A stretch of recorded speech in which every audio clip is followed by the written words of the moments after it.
Hello friend, welcome to my channel PG के knowledge. आप सभी का स्वागत है हमारे चैनल में। तो चलिए आज हम जो क्वेश्चन सॉल्व करने वाले हैं, स्टैटिक जीके का क्वेश्चन देखने वाले हैं। Static GK question in Hindi, जो कि स्टैटिक जीके का क्वेश्चन हिंदी में हम सारे क्वेश्चन को सॉल्व करने वाले हैं। और हमारा जो आज का स्टैटिक जीके का क्वेश्चन रहने वाला है बहुत ही खास है और बहुत ही इंपॉर्टेंट है।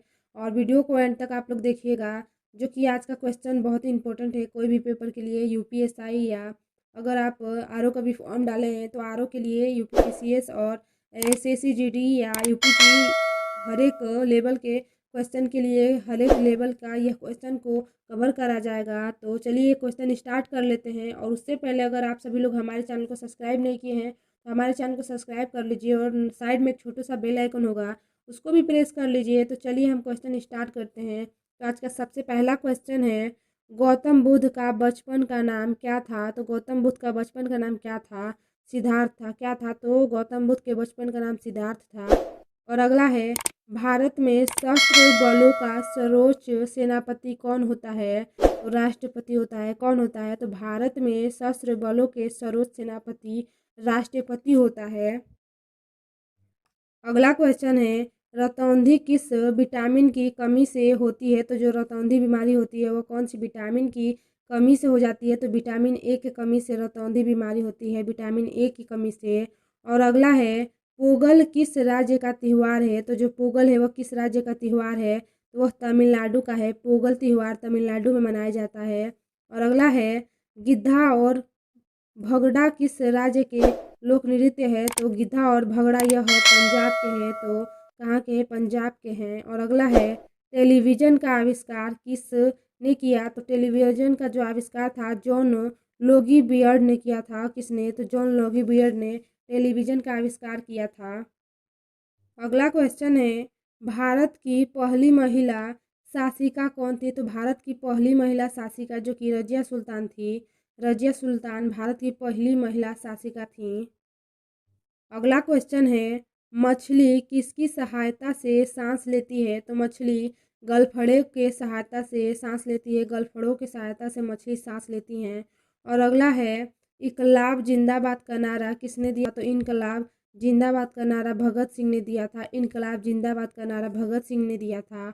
और अगला है, भारत का राष्ट्रीय गान कौन सा है? तो भारत का राष्ट्रीय गान वंदे मातरम है। क्या है? तो भारत का जो राष्ट्रीय गान है ना वह वंदे मातरम है।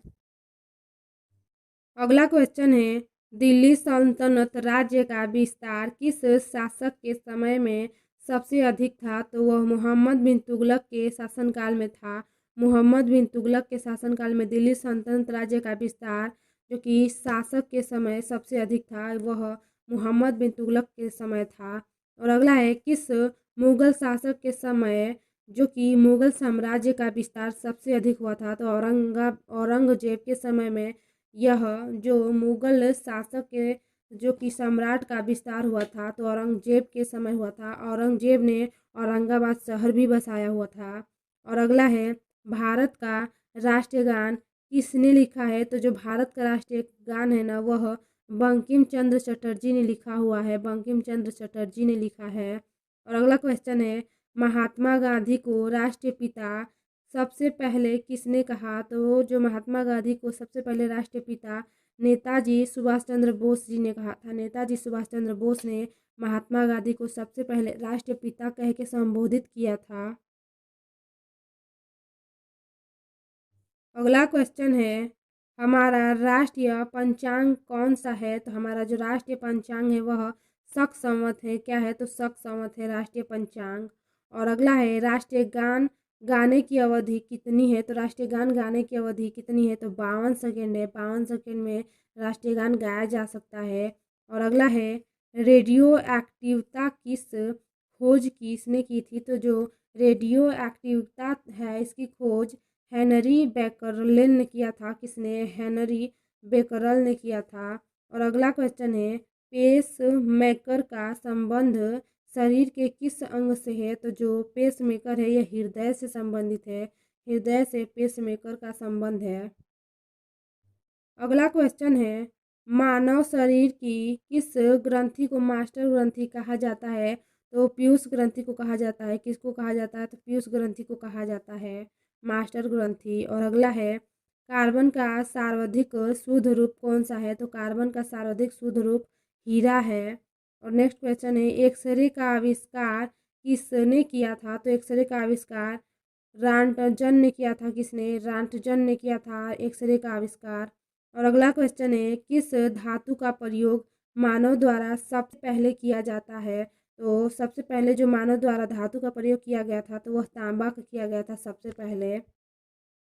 अगला क्वेश्चन है अंतरिक्ष यात्री को बाह्य आकाश कैसा दिखाई पड़ता है? तो काला दिखाई पड़ता है। अंतरिक्ष में से जो आकाश हो वह काला दिखाई देता है।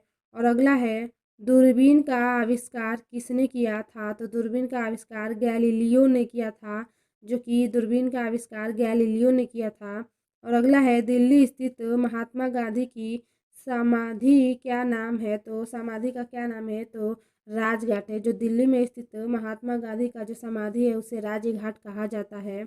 और अगला है भारत में पहली रेल कहाँ से कहाँ तक चली? तो वह मुंबई से वर्तमान मुंबई के साथ थाने तक चली थी। कहाँ तक? तो मुंबई से मुंबई थाने तक चली थी।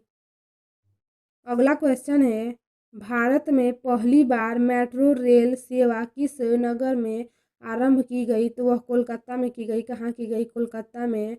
और अगला है भारत में रेल का आरंभ किस सन में हुआ? तो वह 1853 में हुआ भारत में रेल का आरंभ।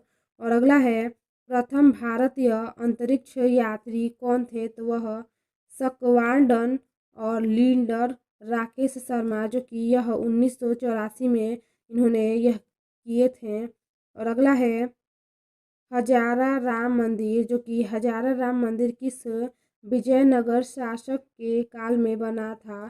तो जो हजारा राम मंदिर है वह कृष्ण देव राय के शासनकाल में बना था। कृष्ण देव राय के शासनकाल में बना था हजारा राम मंदिर। विजयनगर शासनकाल के समय बना था। अगला क्वेश्चन है किसके शासनकाल में मुगल चित्रकथा और अपने चरमोत्सव पर थी? तो जहांगीर के शासनकाल में चित्र और कथा अपने चरमोत्कर्ष पर थी जहांगीर के शासनकाल में। और अगला है जो कि हिजरी संवत कब प्रारंभ हुई? तो हिजरी संवत 622 ईस्वी में हुई थी। और नेक्स्ट है मोहनजोदाड़ो के विनाश। जो मोहनजोदाड़ो के विशाल स्थानागार के निकट विशाल कक्ष की छत कितने स्तंभों पर आश्रित हैं? तो वह 20 स्तंभों पर आश्रित हैं। और अगला है मेगास्थनीज के अनुसार जन संसाधारण के लिए दूसरा निषेध है। तो साधारण के लिए दूसरा निषेध क्या है? तो असत्य है। अगला क्वेश्चन है किस सामवाहन शासक ने शक क्षत्रपक नहपाण के सिक्कों को पुनः जारी किया? तो वह गौतमीपुत्र सातकर्णी था जिन्होंने इसको जारी करा हुआ था। और अगला है सर्वप्रथम किस उपनिषद में ब्रह्मचार्य गृहस्थ वानप्रस्थ एवं संन्यास आदि 4 आश्रमों का वर्णन हुआ है? तो वह जाबाला उपनिषद में हुआ है। जाबाला उपनिषद है।